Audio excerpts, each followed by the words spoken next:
esan duen, 82ko kosetxa oso kosetxa ona izan zala. Bat hemen dago.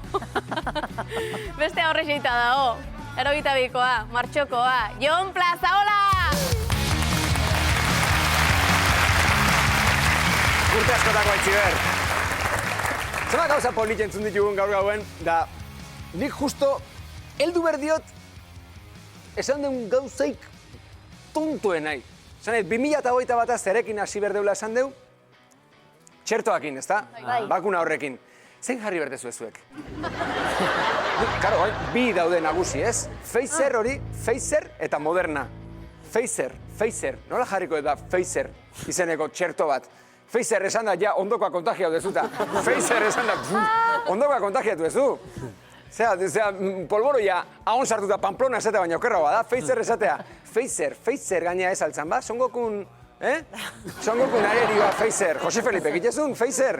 Nola jarrikoet, ba, Pfizer, ez da, jartzek Pfizer, eta Moderna?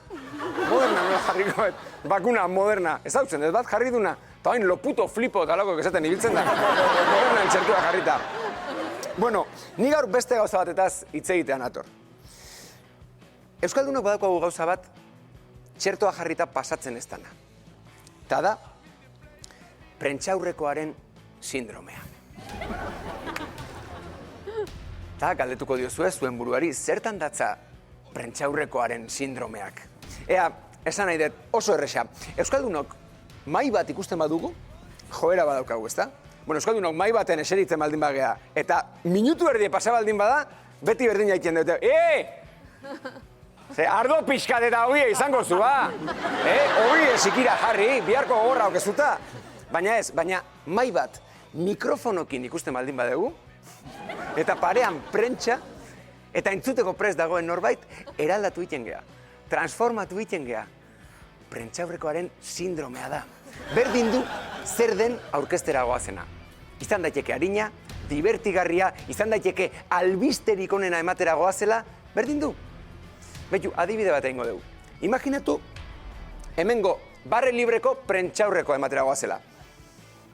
Aitzi, Kep, ideia hau ilustratzeko, mesedez, atretzoaren beharra daukat. Laguntzen badidazue, txalo bat gure azafatei, zego goan haukan hau esateko telebistan.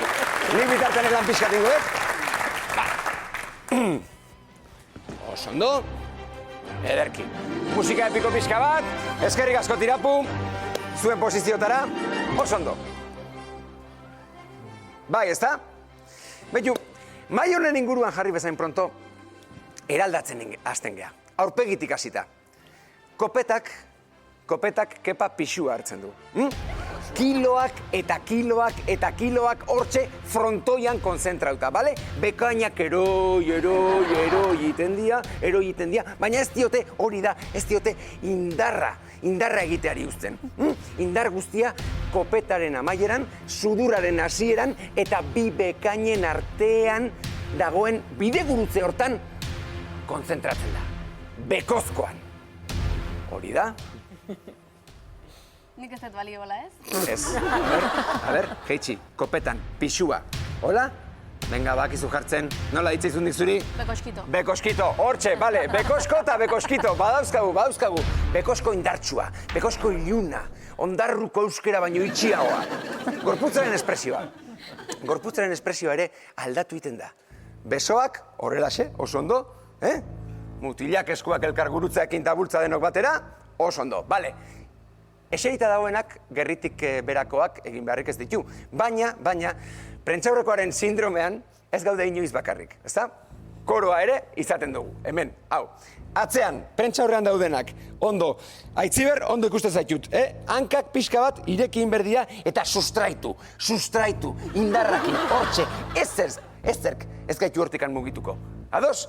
Oso ondo, hankak iriki, gizonen kasuan, kolesterola esaten dana, arrautzak ez da ikuture.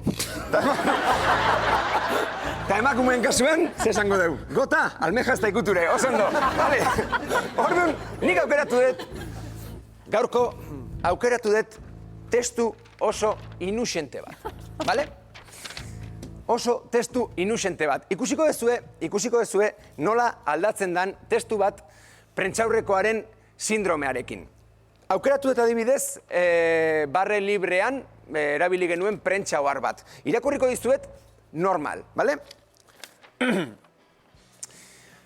Aste honetan, barre librean, Ane Gabarain, Itziar Ituño eta Joseba Apaolaza izango ditugu gurean. Heiterri buruz, deseskaladaren inguruan eta euskaldun berriei buruz hitz egingo digute besteak beste. Hemen normal, ez? Bai, hortxe, bai, eta parrez, eta bai, ez, barre librean. Bai, barre librean. Ostegun gauean, eta baten, bale, oso ondo. Oain, ikusiko ez due, nola aldatzen dandana, prentxaurrekoaren sindromearekin. Hemen bekoskito. Bai, hemen bekoskoa jarri behar dugu, lehengo posizioa hartu, eta ikusiko ez duen nola, batean koletilla batzuk, eta hitzak ez durujula esan da, nola aldatzen dandana, bale?